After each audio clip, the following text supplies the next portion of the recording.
Hari ini kita akan lanjutin lagi materi perkuliahan kita ya, supply chain. Minggu ini kita akan masuk ke dalam bahasan tentang supplier relationship management. Ini kelihatan ya PPT-nya? Terlihat, Pak. Oke. Kita mulai. Apa sih yang disebut dengan supplier relationship management atau SRM atau SRM gitu ya? Ada beberapa definisi terkait dengan SRM ini. Yang pertama, definisi dari Carter ya, dia mengatakan suaranya kecil banget. Iya, Pak, kecil, tapi nggak terlalu kecil sih, Pak. Sepertinya suara Bapak jauh gitu, Pak. Oke, kalau sekarang kedengeran nggak? Sekarang jelas? Sama aja, Bang. Lebih jelas? Kurang lebih sama, Pak.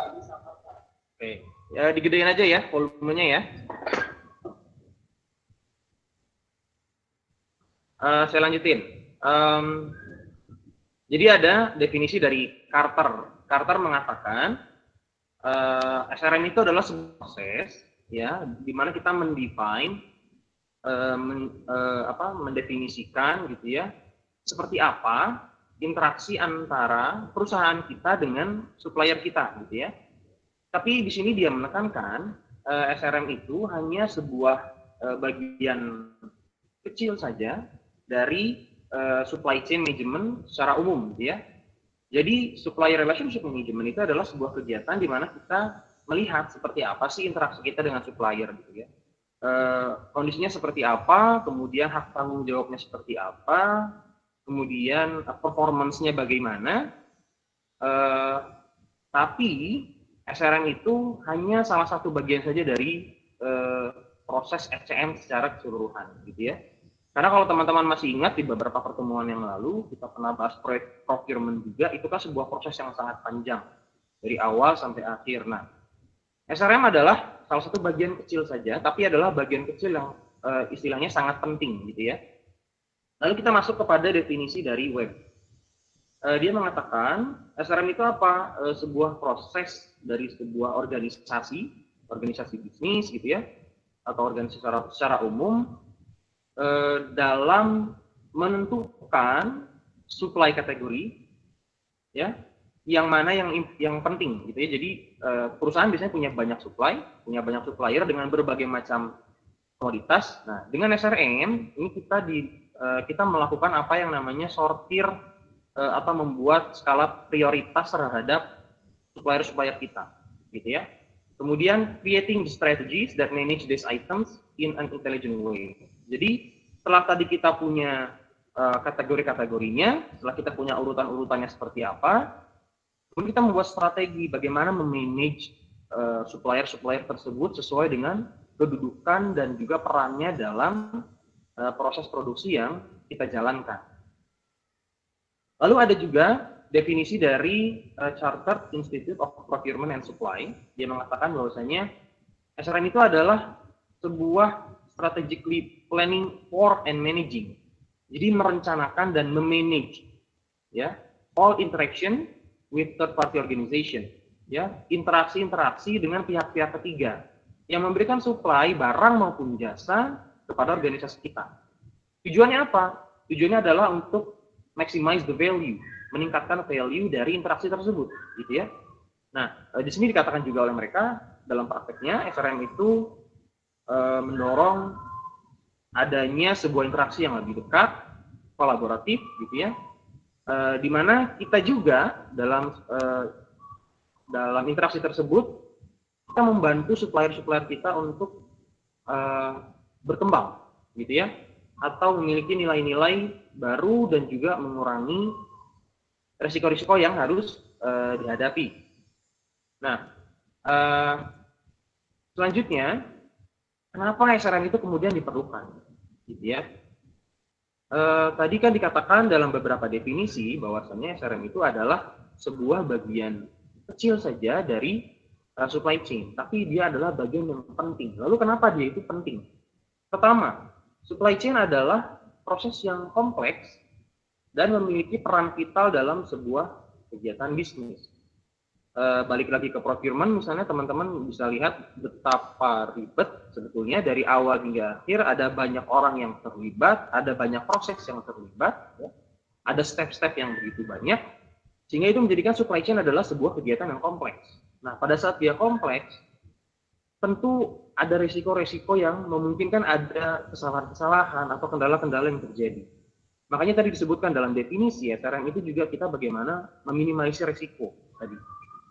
Nah, karena ada banyak orang, gitu ya, tentu akan ada banyak sekali organisasi dengan culture yang berbeda, dengan peran-peran yang berbeda. Relationship itu kemudian menjadi sesuatu hal yang rapuh dan juga kemudian sangat rentan terjadi perselisihan, miskomunikasi misalnya. Nah, karena itu perlu ada yang namanya relationship management.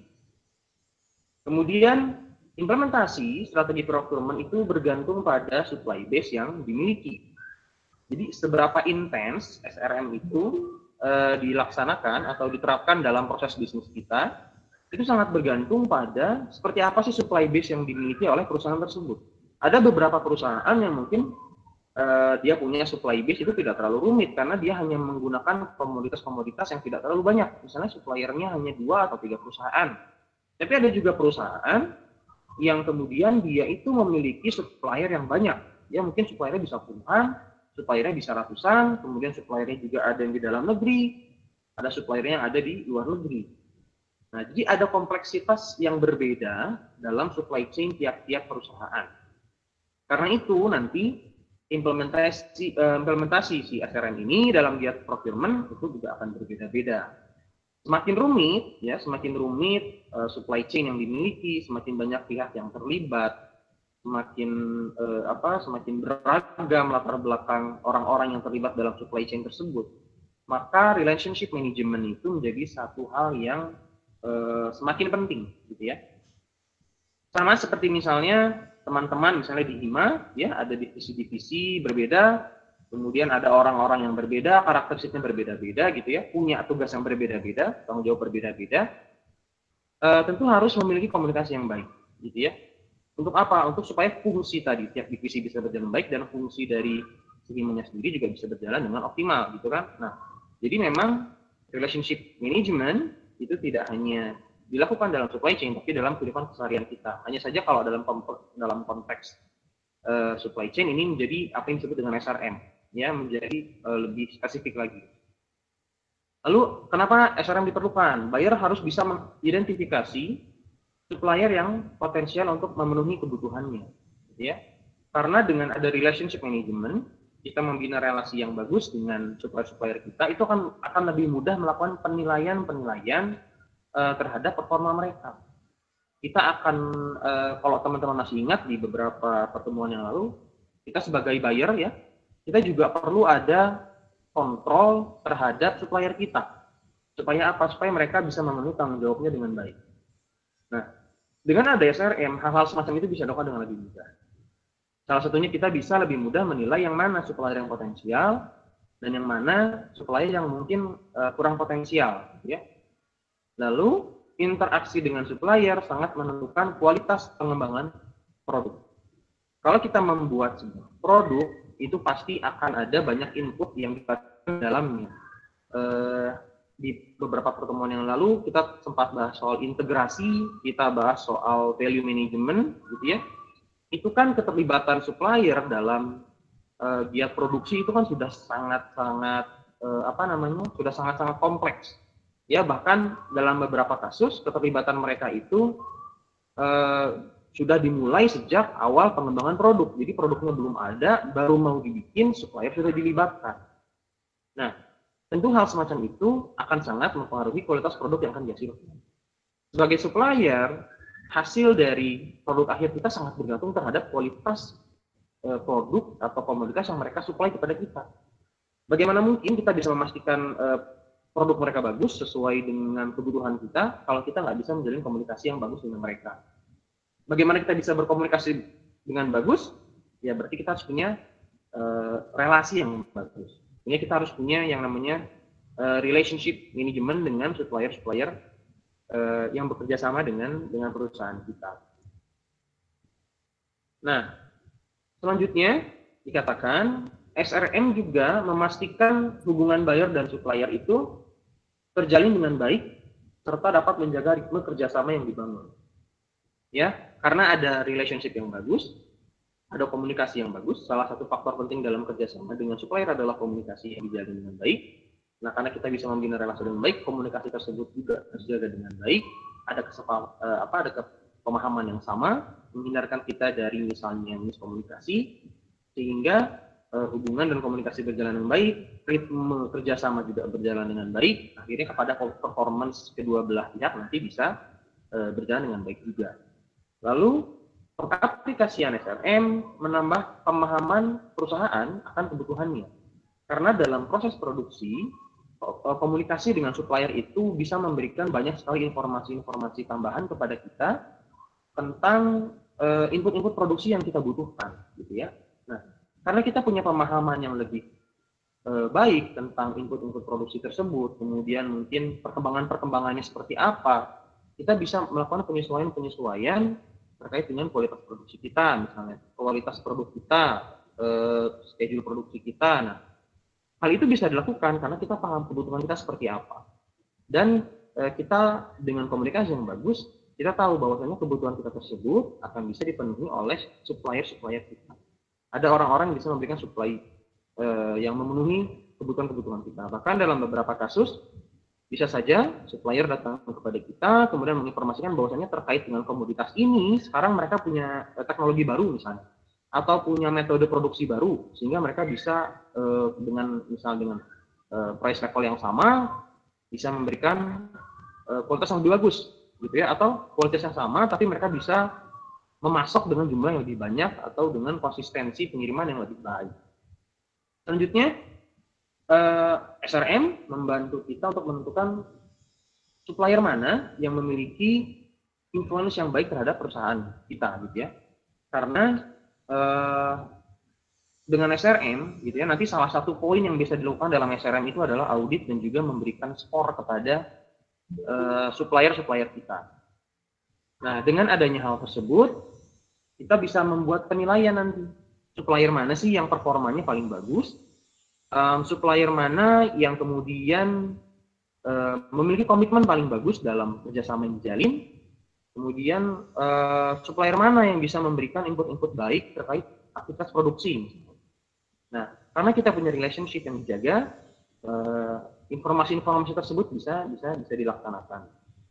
Kemudian muara dari penerapan SRM itu sendiri adalah sebuah proses bisnis antara perusahaan dan supplier yang semakin efisien. Dengan komunikasi yang dijalin dengan lebih bagus, ada pemahaman gitu ya, maka kendala-kendala, misalnya kendala di pihak supplier atau kendala di pihak kita bisa dikomunikasikan dengan baik. Ya, misalnya kita punya perubahan jadwal produksi, kita punya komunikasi yang bagus dengan mereka, kita tahu siapa yang harus dihubungi, kemudian mereka bisa merespon dengan kebijakan-kebijakan internal mereka, sehingga nanti bisa memenuhi kebutuhan kita. Ada yang menanyakan nggak terkait dengan definisi dan juga kenapa SRM itu diperlukan?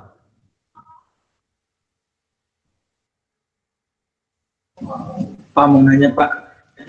Boleh, mangga Kang. Kan tadi kan Bapak kurang lebih nyebutin definisi sama perlunya SRM.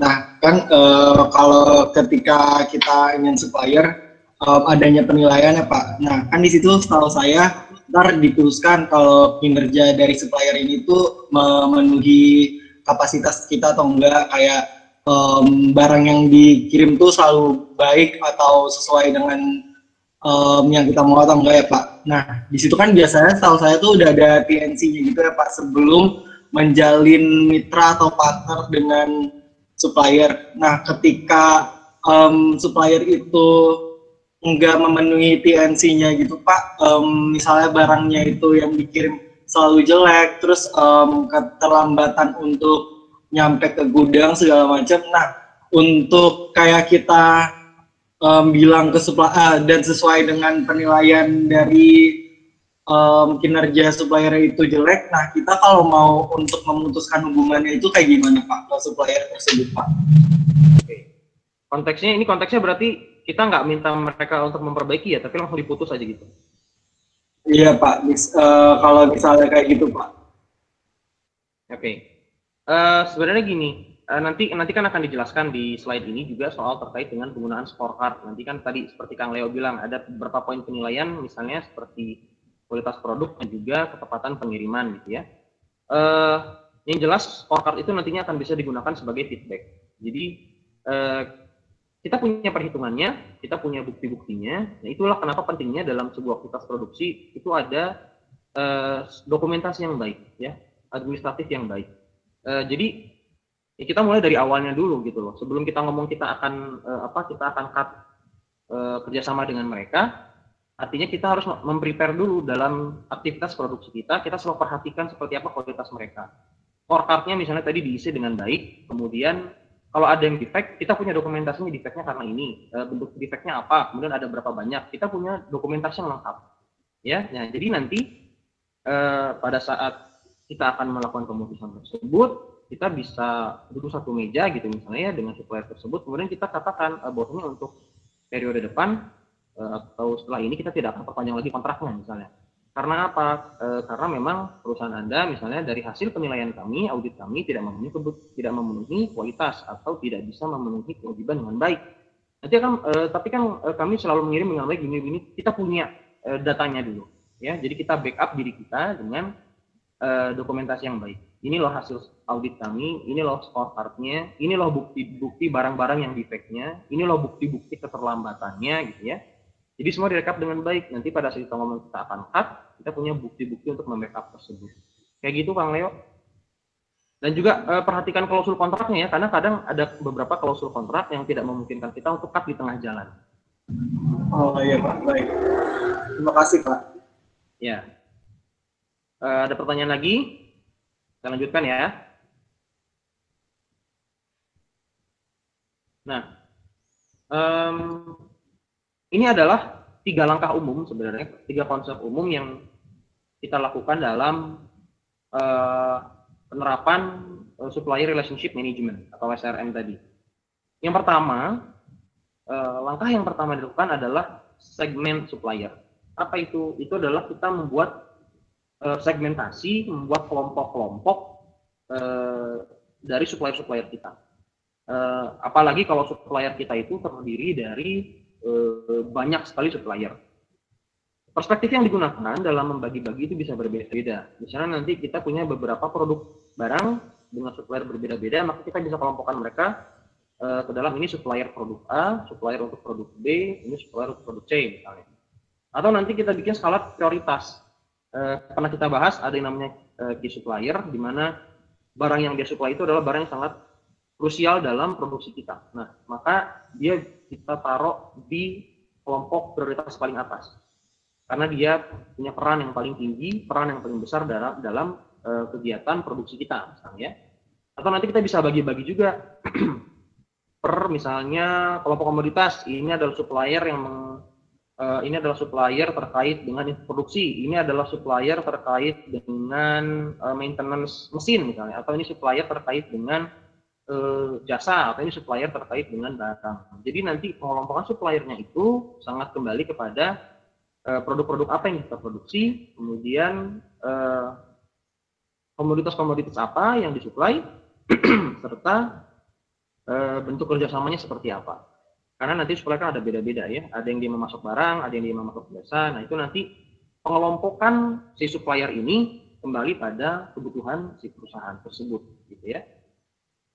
Nah, langkah kedua, kalau kita sudah tahu kelompok-kelompok supplier kita itu seperti apa, langkah keduanya adalah develop supplier strategy. Kita membuat sebuah strategi bagaimana mengembangkan supply kita ini. Ya, yang pertama tadi membuat daftar prioritas supplier, karena ada supplier yang barangnya sangat sulit dicari, ya, jadi hanya dia saja yang produksi, kita nggak punya tempat lain untuk mencari, maka dia ada di atas skala prioritas ya, apalagi kalau barang itu sulit dicari dan vital dalam proses produksi. Kemudian setelah kita nanti membuat daftar prioritas, kita membuat risk management plan.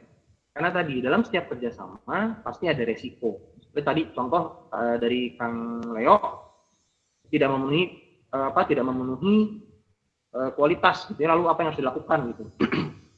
Kita harus memanage resiko tersebut. Memanage resiko ini kalau bisa sedini mungkin ya. Dalam artian nanti pasti akan ada agreement, ada kontrak segala macam. Resiko-resiko apa nanti yang mungkin bisa muncul ya, itu juga bisa nanti disertakan dalam dalam kontrak. Nah, kayak tadi Kang Leo mencontohkan produksi kualitasnya tidak bagus, maka kita bisa prevent hal tersebut dengan mungkin di kontrak ada klausul yang bahwasanya kalau misalnya nanti supplier ini dalam beberapa periode supply tidak bisa memenuhi kebutuhan dengan baik, maka kita punya hak untuk di tengah kontrak misalnya. Nah itu kan bisa meminimalisir resiko kita untuk terus-terusan pakai barang yang nggak bagus. Atau kita juga harus paham kembali kepada supply base kita. Kalau misalnya contoh kita punya supplier dari luar negeri, itu resiko terkait dengan gejolak-gejolak atau krisis-krisis global itu menjadi lebih besar. Kalau kita pakai misal saya punya supplier dari Inggris misalnya, lalu di Inggris terjadi gejolak politik, kemudian keamanan segala macam, itu kan menjadi resiko tambahan bagi perusahaan kita dalam aspek produksi. Karena bisa jadi supply mereka kepada kita jadi terganggu karena mereka punya masalah keamanan di sana, mereka nggak bisa berproduksi dengan baik.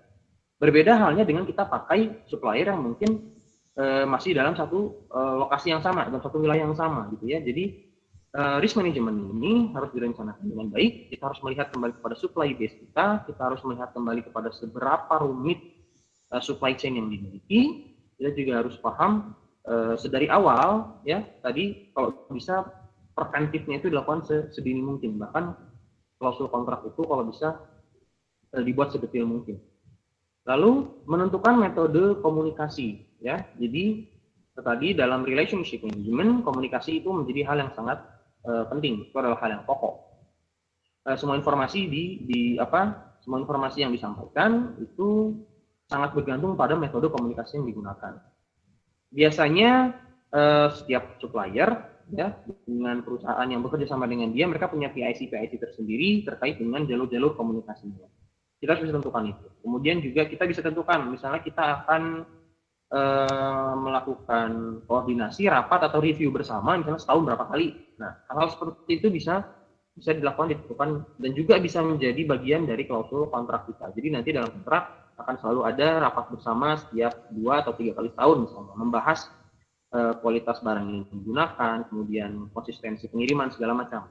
Ya, jadi dalam strateginya juga harus melingkupi seperti apa komunikasi yang dijalin. Platform-platform apa yang akan dipakai gitu ya. Kemudian yang keempat adalah membuat metode penilaian dan pengembangan supplier. Ini yang penting ya dalam develop strategi. Kenapa sangat penting? Karena saat kita membuat penilaian, kita bisa memiliki kita akan punya dokumentasi yang baik terhadap kualitas atau performa dari supplier kita. Karena kita punya data yang bagus, kita bisa jadikan data-data tersebut untuk tadi satu backup kalau terjadi permasalahan dalam kerjasamanya, atau kita bisa gunakan itu sebagai dasar dalam memilih strategi pengembangan supplier kita. Karena dalam beberapa kondisi, nanti dijelaskan dalam slide, ada kondisi-kondisi di mana kita tidak punya pilihan lain, ya, kecuali bekerja sama dan membantu supplier kita untuk berkembang. Gitu ya. Nah, bagaimana kita tahu supplier mana yang bisa diajak untuk berkembang, ya, di jalan kerjasama untuk improvement? Tentu kita harus bisa menilai performa dari si supplier tersebut. Makanya metode penilaian dan pengembangan supplier ini menjadi bagian yang tidak disahkan. Kalau tadi strategi-strategi tadi sudah ditentukan, maka kita akan masuk kepada langkah yang ketiga, yaitu adalah eksekusi atas strategi yang sudah ditetapkan. Nah, dalam penerapan strategi ini, dalam beberapa perusahaan bisa nanti mereka membuat manajer-manajer khusus atau divisi-divisi tertentu yang memang secara khusus mereka bekerjanya itu adalah mengontrol pelaksanaan strategi yang diterapkan tadi. Jadi nanti ada orang-orang yang memang kerjaan dia itu ya hanya melihat atau menilai dari si supplier tersebut. Biasanya nanti kalau di beberapa perusahaan ada bagian procurement misalnya. Dan nanti ada orang dalam procurement itu yang kerjanya ya dia menilai, menghandle, mereview secara terus-menerus dalam daily basis seperti apa performa dari supplier mereka. Nah, lalu apa yang bisa kita lakukan? Apa yang bisa dilakukan terkait dengan penerapan SRM tadi, gitu ya? Ada beberapa konsep umum di sini, teman-teman. Yang pertama adalah audit. Kita melakukan audit terhadap supplier kita. Lalu yang kedua, development. Tadi membantu mereka untuk berkembang. Monitoring, ya, itu kita memonitor, kita mengawasi, ya. Kemudian certification and digitalization. Jadi nanti ada sertifikasi supplier dan juga nanti ada proses yang namanya digitalization, di mana nanti interaksi-interaksi dengan supplier itu menggunakan platform-platform digital. Sebenarnya ada satu lagi, itu namanya award, gitu ya. Nah, ini biasanya dilakukan oleh beberapa perusahaan besar terutama yang punya jaringan supplier yang sangat kompleks. Biasanya nanti mereka setiap tahun membuat yang namanya supplier award. Jadi nanti supplier-supplier yang memang performnya paling bagus itu diberikan award tertentu, gitu ya. Nanti ada penghargaan-penghargaannya, kemudian ada jenis-jenis penghargaan yang berbeda. Nah, bagaimana bisa melakukan atau menentukan perusahaan mana yang bisa diberikan award atau tidak? Ya, tadi karena ada sistem penilaian, gitu ya. Nah, kita akan mulai dari audit dulu. Apa sih supplier audit itu? Supplier audit itu adalah kegiatan untuk menciptakan pemahaman atas kemampuan dan organisasi supplier. Jadi kalau kita ngomongin audit supplier, kita nggak hanya menilai nanti bagaimana sih dia kualitas barangnya seperti apa, pengirimannya bagaimana, gitu ya. Tapi kita juga bisa menilai seperti apa sih organisasi perusahaan dari si supplier tersebut. Karena seperti apa organisasi di dalamnya akan sangat tercermin pada bagaimana mereka memenuhi kewajiban-kewajiban mereka. Supplier yang biasanya mereka punya masalah internal, itu biasanya nanti mereka juga akan bisa berdampak pada bagaimana performa mereka memenuhi kewajibannya. Makanya audit itu tidak hanya soal bagaimana performa secara kasat mata yang bisa kita lihat ya, kualitas produksi, pengiriman, tapi juga kita bisa lihat bagaimana kualitas internal mereka sendiri bagaimana sih, karena itu juga penting, gitu ya. Nah, audit ini dapat dilakukan secara langsung di lapangan, visitasi berarti ya, maupun secara administratif. Kita minta dokumen-dokumen pendukung misalnya, atau kita minta laporan-laporan tertentu, itu bisa dilakukan juga tanpa harus melakukan visitasi. Kalaupun dilakukan secara visitasi maupun administratif tadi, ya, baik dengan kunjungan atau tidak, itu tetap pasti akan melibatkan yang namanya cross-functional team. Jadi melibatkan orang dari berbagai macam posisi di perusahaan, gitu ya. Misalnya nanti yang akan ikut dalam melakukan audit adalah misalnya orang dari bagian legal, misalnya, karena mereka tahu bagaimana sih menghandle kontrak, gitu ya. Jadi mereka nanti tahu poin per poinnya seperti apa, kemudian agreement-agreementnya bagaimana, yang mana yang dilanggar, yang mana yang dipenuhi dengan baik, itu ada orang legalnya misalnya. Lalu kita juga mungkin akan melibatkan orang dari sektor produksi misalnya, karena dia yang bersentuhan langsung dengan barang yang disuplai setiap hari, gitu ya. Misalnya nanti dalam satu produksi itu ada sektor berapa, ada line berapa, ada lini-lini yang mana, nanti kita ambil orang-orang yang memang dia bersentuhan langsung dengan produk-produk yang disuplai oleh supplier tersebut, gitu ya. Jadi dia bisa memberikan penilaian, pendapat juga bagaimana sih kualitas produknya, apakah mudah digunakan atau tidak, kemudian apakah saat digunakan dalam proses produksi barangnya itu gampang rusak enggak, gitu ya. Atau bisa juga nanti juga akan melibatkan misalnya orang dari bagian gudang misalnya, karena dia yang menerima barang, gitu ya, pada saat pengiriman dari supplier. Nanti dia bisa memberikan pandangan, oke, barang dari supplier ini pengirimannya selalu di hari jam waktu yang konsisten, gitu ya. Kemudian attitude mereka dalam membawa barangnya itu juga bisa dilihat bagus atau tidak, bagaimana mereka menyusun barang-barang tersebut dalam kontainernya misalnya. Nah, jadi proses audit ini adalah sebuah proses yang melibatkan banyak sekali orang sebetulnya, melibatkan cross functional. Jadi orang dari posisi yang berbeda-beda pasti akan dilibatkan dalam hal ini, karena tadi si proses supplier itu, supply chain ini tidak hanya melibatkan satu orang, tapi sebuah jaringan yang kompleks, ya. Kemudian komitmen supplier terhadap kualitas dan pengembangannya menjadi poin yang penting, ya, karena kita audit, kita bisa lihat bagaimana performa mereka. Kita bisa lihat mereka ada attitude nggak untuk melakukan development terhadap produk mereka sendiri gitu. Tidak hanya performa saat ini yang dilihat, tapi kemampuan mereka untuk menjaga performa tersebut. Kita lihat konsistensi mereka. Misalnya dalam 1 tahun ini ada berapa kali keterlambatan pengiriman, atau dalam 1 tahun ini ada berapa banyak produk yang defect gitu ya. Itu kita bisa lihat konsistensi mereka. Lalu audit dapat pula mempertimbangkan audit serupa yang dilakukan supplier tersebut terhadap supplier mereka.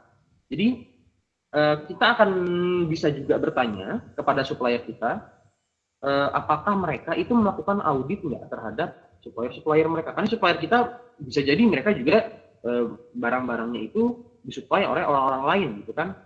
Input-input produksi mereka disuplai oleh perusahaan-perusahaan lain. Nah, kita pengen tahu mereka melakukan audit nggak terhadap supplier yang mensuplai barang-barang kepada mereka. Hal itu menjadi penting karena itu bisa mencerminkan komitmen mereka terhadap kualitas produk mereka dan juga pengembangan produk mereka. Poin-poin yang dapat dilihat dalam proses audit ada beberapa. Yang pertama itu adalah peralatan, ya, kemudian fasilitas atau infrastrukturnya seperti apa, personel dan juga dokumentasi. Jadi nanti saat ini terutama dalam case visitasi lapangan, nanti biasanya kita akan lihat, oke, peralatan-peralatan mereka apakah itulah peralatan-peralatan yang bagus atau enggak. Kemudian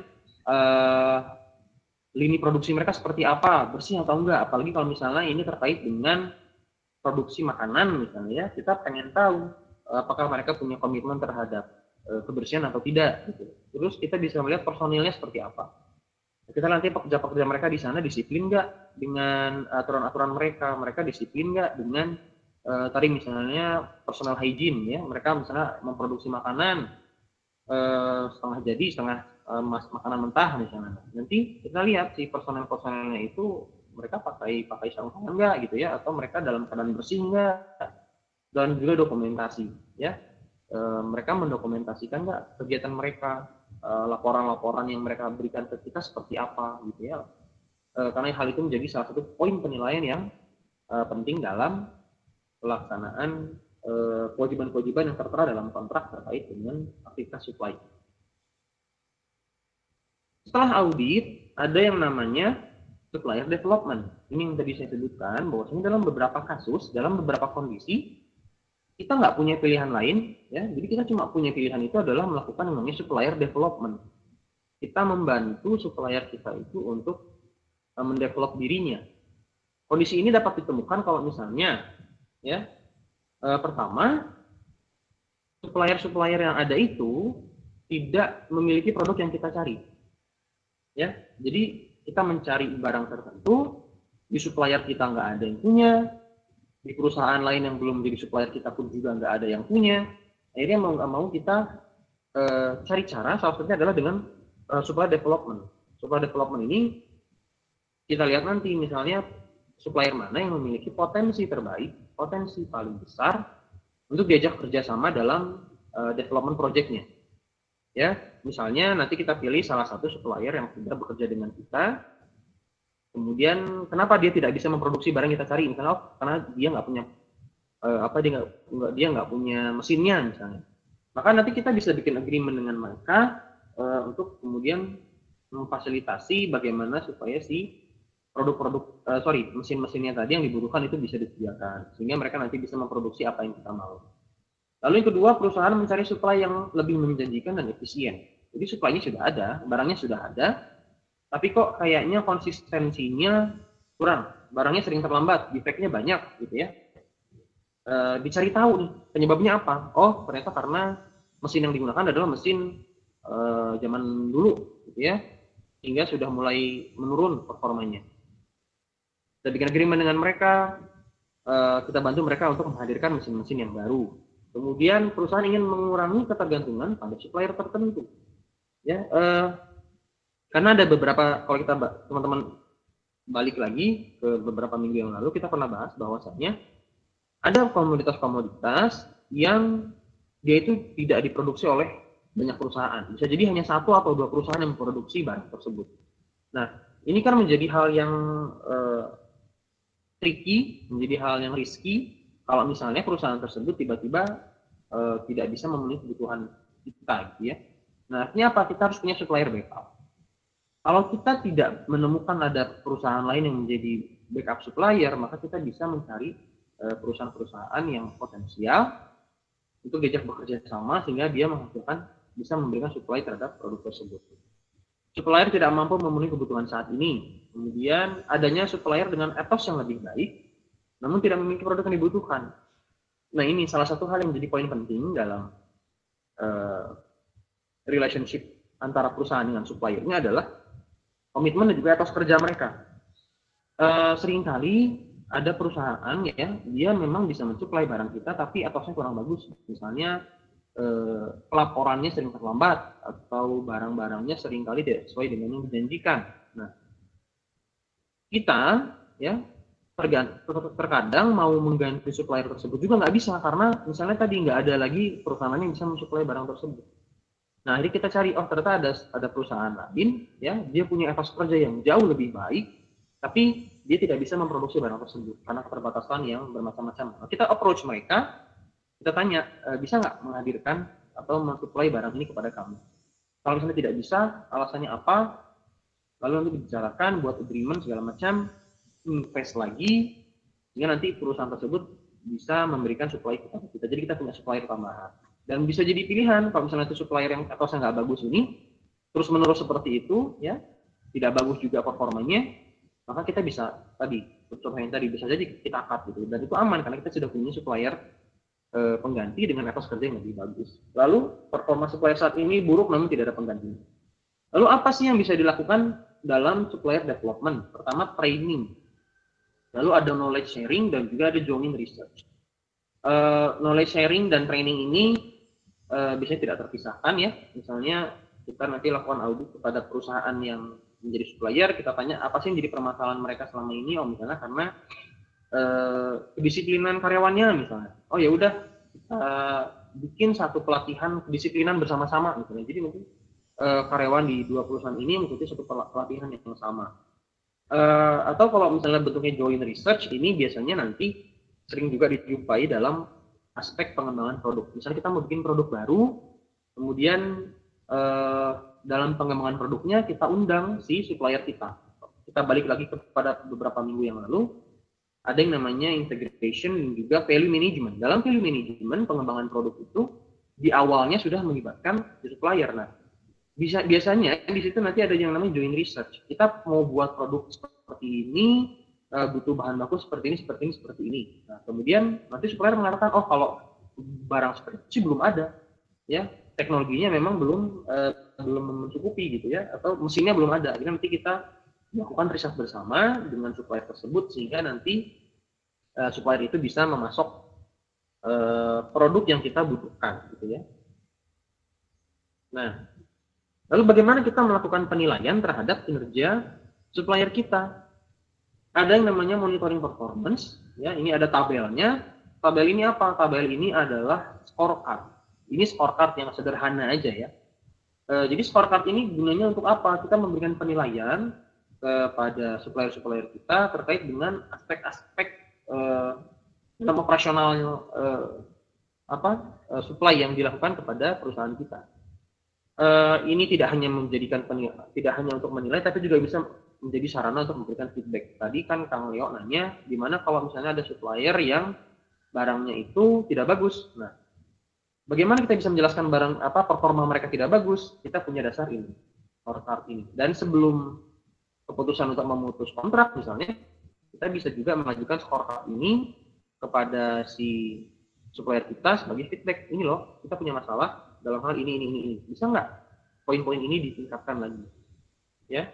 Nah, dalam melakukan monitoring ini, kita bisa membagi supplier kita ke dalam 3 jenis atau 3 kelompok. Yang pertama, ada yang namanya preferred supplier, ada acceptable supplier, ada developmental supplier.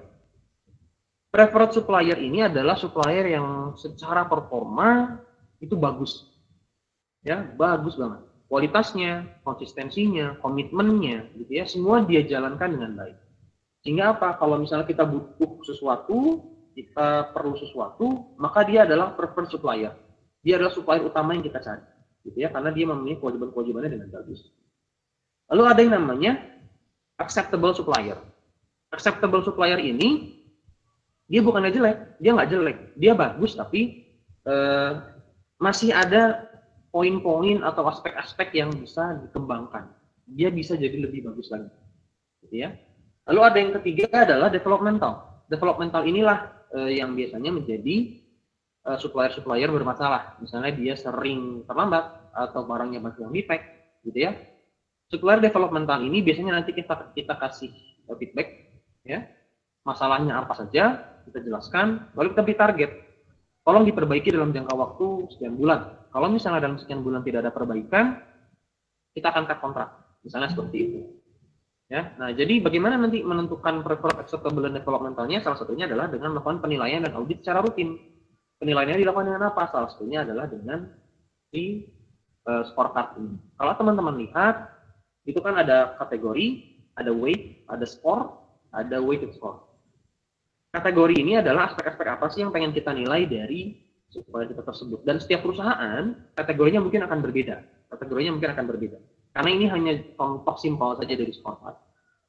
Ya, beberapa hal yang umum menjadi perhatian atau poin penilaian terhadap supplier adalah satu, correct quantities, itu jelas. Apakah jumlah yang dikirimkan sesuai dengan perjanjian. Lalu no defective items, ya. Ini kita berharap supplier itu saat ngirim barang tidak ada barang yang defect.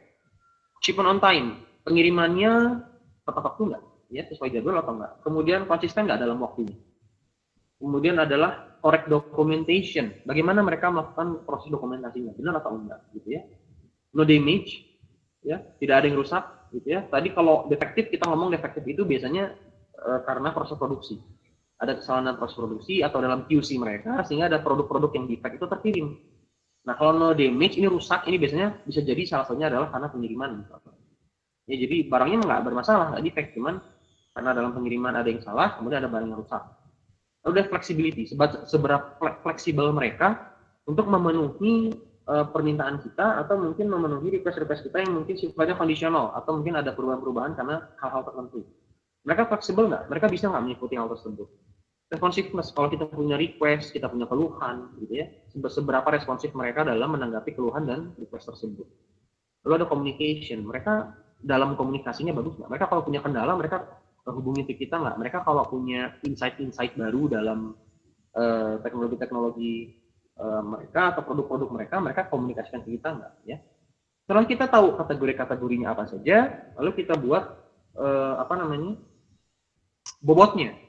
Ya, di sini correct quantities dikasih bobot 15%, kemudian fleksibilitas 10%, responsiveness 20%. Nah, ini tergantung dengan perusahaan, ya. Tergantung perusahaan kita mau kasih kategori-kategori ini bobot berapa persen. Totalnya 100%. Berarti kita kasih skor untuk tiap-tiap kategori, nanti kita punya nilainya untuk tiap kategori, nanti dijumlahkan dan keluar hasil. Nilai hasil akhirnya kalau di sini yang 89,75. Nah, nanti setiap supplier mungkin punya scorecard seperti ini. Nah, nanti dari scorecard seperti ini kita bisa lihat perusahaan mana sih yang secara overall dia punya performa paling bagus. Atau kita pengen lihat di antara supplier-supplier kita yang mana sih yang punya konsistensi pengiriman yang paling bagus. Nanti tinggal dilihat aja siapa yang punya shipment on time yang poinnya paling besar. Kayak gitu ya. Jadi penggunaan jenis dan juga kategori-kategori penilaian di dalam ini ya bisa dirubah-rubah sesuai dengan kebutuhan perusahaan. Nah, lalu selanjutnya ada yang namanya supplier certification. Kita melakukan sertifikasi kepada supplier kita, ya. Ini salah satunya juga terkait dengan value management yang pernah kita bahas beberapa minggu lalu. Itu ada supplier yang benar-benar kita percaya sekali. Ada supplier yang benar-benar bagus sekali performance-nya sehingga kita libatkan dia dalam proses pengembangan dari awal. Bagaimana supplier certification itu bisa terjadi? Ya, kalau teman-teman lihat di sebelah kanan itu ada supplier, ya, dia sebagai supplier dia consistently match performance standard. Jadi dia secara konsisten memenuhi kewajiban dia, standar yang kita berikan kepada dia. Dia melakukan itu dengan konsisten, dengan sangat bagus. Lalu di sebelah kiri, karena suppliernya bagus, ya, suppliernya sesuai dengan kewajiban dan juga kebutuhan kita, akhirnya ada buyer yang satisfied, ada buyer yang puas gitu ya, sehingga punya rasa percaya yang lebih banyak kepada supplier tersebut. Nah, kalau ini sudah ketemu, ya, nanti muncul konsep yang beberapa minggu lalu kita bahas, itu value management. Kita bisa libatkan mereka lebih jauh lagi dalam proses produksi kita. Tidak hanya sekedar memasok barang, kita bisa libatkan mereka lebih jauh. Ya, salah satunya apa? Implikasinya nih, ada sharing informasi yang lebih banyak, gitu ya. Mungkin ada supplier tertentu yang kita cuma, saya butuh barang ini per bulan sekian ratus unit, misalnya. Tapi ada juga kalau certified supplier, ya, supplier benar-benar sudah terpercaya sekali, kita nggak hanya kasih nilai nominalnya saja berapa yang banyak kita butuhkan. Kita bisa nanti sharing, misalnya kita punya production plan untuk semester ini sekian ribu unit. Nah, jadi itu yang kita share kepada mereka. Saat mereka sudah certified, kita bisa melakukan sharing information yang lebih banyak. Dengan sharing information lebih banyak, mereka bisa bersiap-siap dengan lebih baik, dan harapannya adalah mereka bisa meningkatkan performa mereka dari sebelumnya, itu menjadi lebih baik lagi. Lalu ada prosedur-prosedur tertentu yang akan dikurangi, gitu ya. Ada langkah-langkah birokrasi yang mungkin dikurangi, gitu ya, untuk supplier yang sudah certified ini, karena tadi sudah ada kepercayaan dan mereka sudah membuktikan dengan performa yang baik. Inspeksi dan penghitungan secara detail bisa dihilangkan. Biasanya kalau produk datang, supply datang, itu nanti akan dilihat, oh ini ada berapa ratus unit yang datang, kemudian seperti apa. Nah, untuk certified supplier, bisa jadi aspek-aspek seperti itu dikurangi atau dihilangkan sama sekali. Ya, karena kita yakin ini pasti dia akan sangat bagus. Ya, tapi tentu dalam sertifikasi tadi, karena yang dinilai adalah performance-nya. Kalau misalnya suatu supplier sudah kita jadikan certified supplier, kemudian dia performance-nya anjlok, ya, maka sertifikasi tersebut dapat dicabut dalam audit maupun dalam monitoring yang dilakukan, gitu ya. Jadi dia bagus, kemudian kita buat jadi certified, tapi setelah certified ternyata kok performance-nya turun, barang-barangnya jadi banyak yang rusak, pengirimnya jadi nggak keluar waktunya, akhirnya kita bahas secara internal, kemudian certified-nya dia dicabut, ya. Walaupun certified dicabut, tidak serta-merta misalnya putus kerjasamanya, ya. Bisa jadi kerjasamanya masih jalan, tapi memang dia sudah tidak certified supplier lagi, sehingga dia harus memperbaiki dulu performance-nya. Nah, lalu selanjutnya ada yang namanya digitalization. Apa itu digitalization? Sama halnya dengan aspek kehidupan yang lain, teknologi juga sangat mempengaruhi kegiatan procurement, supply chain, gitu ya, aktivitas produksi suatu perusahaan, dan banyak teknologi informasi itu yang kemudian diterapkan untuk menggantikan proses-proses yang sebelumnya dilakukan secara manual, gitu ya. Contohnya di sini ada penggunaan paperless, gitu ya. Jadi tidak lagi dokumen-dokumen fisik kertas, gitu ya. Kita gunakan dokumen-dokumen seperti dokumen-dokumen digital, gitu ya. Nanti tanda tangan digital, misalnya. Tujuannya apa? Untuk meraih sebuah proses aktivitas procurement yang fleksibel dan lebih efisien. Hal yang sering digunakan, ya, jadi metode-metode yang sering digunakan dalam konteks digitalization itu adalah pertama disebut dengan EDI atau Electronic Data Interchange. Jadi pertukaran data secara elektronik, gitu ya. Simpelnya kayak misalnya saya punya PPT ini, nanti PPT ini saya upload ke Lip4, teman-teman bisa akses di Lip4, gitu ya. Nanti teman-teman ngumpulin tugas lewat Lip4, saya download lewat Lip4.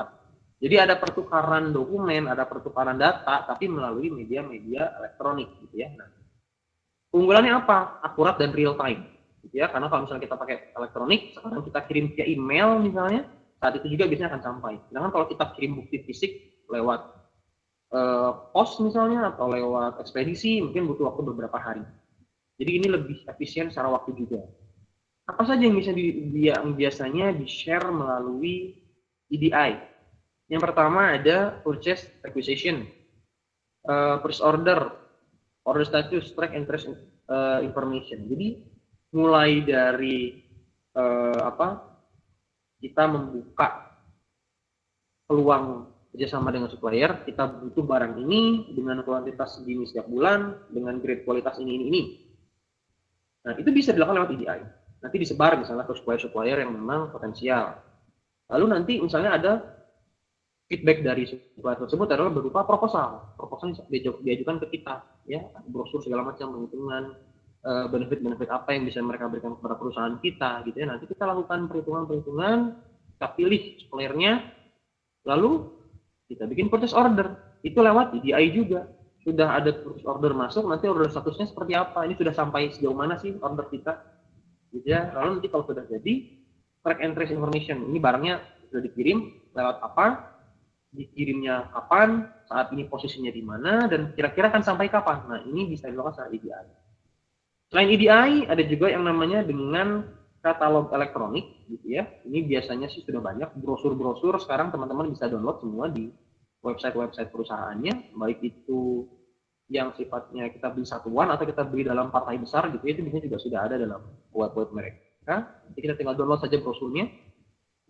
Lalu ada yang namanya buying exchange, ya. Buying exchange itu kayak apa ya, semacam kayak mirip kayak lelang gitu. Jadi kita buka nanti, kita punya kebutuhan barangnya ini, jumlahnya segini, kualitasnya ini, dan nanti mereka akan mengajukan proposal tadi kepada kita. Itu semua dilakukan lewat media elektronik. Jadi tidak ada tatap muka, semua dilakukan lewat elektronik. Dengan transaksi online ini, ya, ada hal-hal keuntungan yang memang bisa didapat. Tadi lebih efisien, lebih mudah, lebih fleksibel, gitu ya, real time. Tapi di sisi lain, ada kekhawatiran juga yang muncul. Kekhawatiran ini muncul dari para supplier, bahwasanya nanti buyer ini akan kembali fokus pada harga barangnya saja. Jadi kalau kita flashback nih ke materi procurement, waktu itu pernah dibahas, bahwa dalam membeli atau memilih suatu supplier, ya, dengan komoditas yang bisa diajukan, harga adalah aspek yang penting, jelas. Tapi di luar harga, kita juga memperhatikan hal-hal lain, misalnya tadi, konsistensi supplier seperti apa, kemudian komitmennya seperti apa, gitu ya. Kemudian benefit apa yang bisa dia berikan kepada kita, gitu. Nah, hal-hal semacam itu dikhawatirkan oleh supplier kembali ditinggalkan, ya, dan kembali fokusnya itu hanya pada harga saja. Karena misalnya saat diposting misalnya di web atau dalam email gitu, nanti hanya ada harganya saja misalnya. Nah, tidak ada personal tidak ada personal interaction antara si perusahaan satu dengan suppliernya. Nah, dikhawatirkan nanti kembali ke kebiasaan tradisional. Jadi ya udah, kita beli yang paling murah saja. Tidak ada lagi nanti pertimbangan terkait dengan value-value lain atau dengan benefit-benefit lain yang bisa didapatkan, gitu ya. Karena interaksi-interaksi yang jadi lebih minim karena semua serba dialihkan ke dalam dokumen-dokumen digital. Nah, lalu tadi itu kan tools-toolsnya sebetulnya. Lalu bagaimana sih attitude kita terhadap si SRM ini, gitu ya? Bagaimana kita memposisikan diri kita, sikap kita terhadap aplikasi SRM dalam kegiatan produksi kita? Yang pertama, kita harus paham, kita harus sadar bahwasanya supplier itu bukan hanya sekedar vendor, ya. Kalau kita ngomongin SRM, supplier itu bukan cuma sekedar orang yang ngirim barang ke kita selesai, enggak. Tapi kita harus lihat mereka sebagai partner. Makanya tadi ada yang namanya supplier development, atau di bahasan minggu lalu ada yang namanya value management. Ya, jadi kita melibatkan mereka itu tidak hanya sekedar ngirim barang, tapi bagaimana si supplier tersebut juga bisa memberi manfaat kepada kita dan kita bisa memberi manfaat kepada supplier tersebut. Tidak hanya soal jual beli barang saja, tapi juga ada di situ kerjasama yang lebih lanjut lagi, yang lebih mendalam lagi.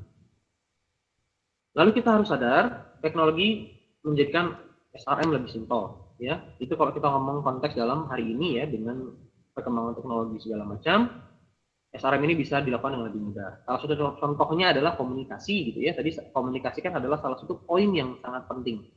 Dengan ada teknologi, komunikasi itu tadi bisa dilakukan dengan jauh lebih mudah dan lebih efektif. Kemudian pemenuhan kewajiban adalah hal yang krusial. Jadi kalau kita ngomongin supplier relationship management, nggak cukup hanya dengan kita menilai performa mereka saja, gitu ya. Tapi kita juga sebagai seorang buyer harus memenuhi kewajiban kita terhadap mereka itu dengan cara yang baik. Kita minta mereka barangnya datang tepat waktu, tapi kita bayar selalu molor, selalu terlambat, nah itu kan nggak balance. Makanya harus ada pemahaman kewajiban terhadap kewajiban itu harus ada di kedua belah pihak. Relasi yang dijamin harus dijalin harus kuat dan mendalam, karena tadi dalam beberapa case bisa jadi nanti si buyer melakukan investasi kepada suppliernya, gitu ya. Itu tidak mungkin bisa dijalin kalau tidak ada relasi yang bagus di antara keduanya. Lalu ada anekdot, price is what you pay, value is what you get, gitu ya. Jadi kalau price itu adalah nominal yang kita bayar, tapi value itu adalah apa yang kita dapatkan. Makanya dalam beberapa konsep seperti integration and value management, dalam pemilihan supplier, price itu penting, tapi price bukan segalanya, karena dalam beberapa kasus bisa jadi ada supplier yang bisa memberikan, mungkin barangnya bukan yang paling murah, tapi dia bisa memberikan benefit-benefit lain bagi perusahaan kita. Misalnya Citra, gitu ya, atau misalnya ini perusahaan yang besar dan ini adalah perusahaan yang memang kita punya track record bagus dengan dia. Dia mungkin sedikit lebih mahal, tapi kita yakin tidak akan ada masalah dalam pelaksanaan kontraknya. Jadi itu, price is what you get, price is what you pay and value is what you get. Lalu kesepakatan yang detail akan memudahkan SRM. Ya, jadi pada saat kita akan menerapkan SRM, kita harus punya agreement yang detail. Contohnya tadi, bagaimana kalau misalnya ada perusahaan supplier yang kemudian barangnya tidak sesuai kebutuhan kita, tidak sesuai standar kita, itu juga melalui agreement di awal, gitu ya. Bagaimana klausul-klausul kontraknya itu dilakukan dengan detail. Makanya tadi ada yang namanya cross-functional team. Ya, jadi nanti saat membuat agreement, kadang kita perlu cross-functional team juga, tidak hanya dalam audit. Ya, yang paling jelas adalah nanti kita juga pasti akan butuh orang-orang legal di situ. Kemudian evaluasi resiko adalah hal yang krusial, karena kita ngomongin relation, ada kerjasama, pasti ada resiko. Maka dalam menjalin sebuah SRM, kita harus senantiasa melakukan evaluasi terhadap resiko-resiko yang mungkin dihadapi. Baik untuk supplier yang sudah menjalin hubungan dengan kita, maupun kita akan membuka kerjasama dengan supplier yang lainnya. Lalu dedikasi terhadap pelaksanaan SRM adalah sebuah investasi. Ya, kita harus melihat dedikasi terhadap supplier-supplier kita itu sebagai sebuah investasi, bukan hanya keluar cost saja, gitu ya. Karena dengan relasi yang lebih bagus, performa lebih bagus, kerjasama lebih bagus, peluang untuk pengembangan produk menjadi lebih bagus, ya. Muaranya adalah performa perusahaan, performa produksi bisa menjadi lebih bagus. Nah, akhirnya apa? Kita harus paham betul bahwasanya SRM itu adalah sebuah investasi, bukan hanya mungkin jangan hanya dia dari cost semata. Gitu. Lalu think global, act local. Ini terkait dengan misalnya kalau kita punya kebutuhan suplai komoditas yang rumit, yang mungkin tidak hanya bisa dipasok dari satu wilayah, bahkan mungkin harus supplier itu dari beberapa negara. Think globalnya di situ. Lalu act lokalnya bagaimana? Kita harus bisa menempatkan diri kita kepada posisi supplier kita. Dia itu dari negara mana misalnya? Pasti setiap negara, setiap wilayah punya behavior yang berbeda, punya adat yang berbeda, punya kebiasaan yang berbeda. Nah, lalu kita harus pahami itu sehingga nanti dalam pelaksanaan kewajiban, dalam interaksi kita dengan supplier tersebut, kita tidak melanggar atau tidak menyalahi norma-norma yang mereka pegang. Misalnya kalau kita punya agreement dengan orang Jepang, gitu ya, orang Jepang itu sangat strict dengan waktu, gitu ya. Nah, kita harus paham hal-hal semacam itu. Lalu yang terakhir, saat kita akan melaksanakan SRM, itu kita harus melibatkan semua pihak. Ya, tadi karena supply chain, procurement, produksi, aktivitas organisasi bisnis itu adalah sebuah hal yang kompleks, apalagi kalau skalanya sudah internasional, ya, kita harus dapat informasi sebanyak-banyaknya. Kita harus dapat input, insight dari berbagai macam orang, ya. Dalam satu struktur produksi misalnya itu kan ada banyak sekali. Ada orang yang kerjanya packing, ada orang yang kerjanya masukin masukin bahan baku, ada orang yang kerjanya ngangkutin barang dari lini produksi ke warehouse, Nah, itu semua orang-orang seperti itu harus dilibatkan. Jadi tidak hanya orang-orang yang ada di top level manajemen saja, tapi kita harus dengarkan juga mereka-mereka yang ada di lapangan setiap hari. Karena mereka yang bersentuhan langsung dengan produk-produknya, mereka yang merasakan langsung kualitas produknya seperti apa, nah mereka yang bisa memberikan insight-insight kepada kita terkait dengan produk atau komoditas tersebut. Kalau kita libatkan mereka, kita libatkan banyak sekali informasi-informasi, nanti agreement-agreement yang dilakukan dalam membina relasi dengan supplier itu akan lebih bagus. Kita punya informasi yang lebih banyak, alhasil nanti dalam agreement kita bisa buat perjanjian atau butir-butir yang lebih detail lagi. Akhirnya apa? Nanti hak dan kewajiban buyer dan supplier menjadi lebih jelas. Ya, ya, materinya sampai di situ. Ada yang mau ditanyakan terkait dengan SRM?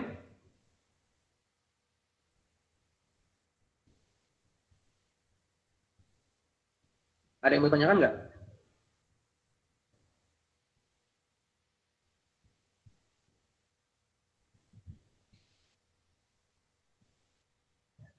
Ada yang mau tanyakan? Halo?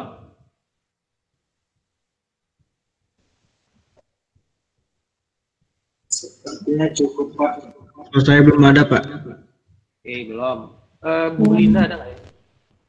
Bu Linda ada, Bu? Ada yang mau ditanyakan? Oh, belum ada, sang ada. Oke, Bu Linda ada yang mau disampaikan, Bu? Oh iya, Pak. Aduh, punten maaf ya, ini saya belum bisa on cam. Mangga, Bu. Kalau saya paling ini aja sih Pak, ada kasus kan terkait pemilihan supplier, tapi biasanya ke tender pemerintah. Kalau anak-anak aware, beberapa tahun ke belakang ada yang proyek MRT, masih pada ingat kah untuk pitching tendernya? Antara dua negara. Nah, Jepang dan Cina kalau iya betul. Nah, kalau baiknya seperti tadi yang sudah dijelaskan sama Pak Lutfi, jadi kalau bisa tuh memilih supplier atau memilih tender yang bisa melaksanakan proyek itu tidak cuma dari harga ya Pak ya, tapi dari value juga dan juga relationship-nya.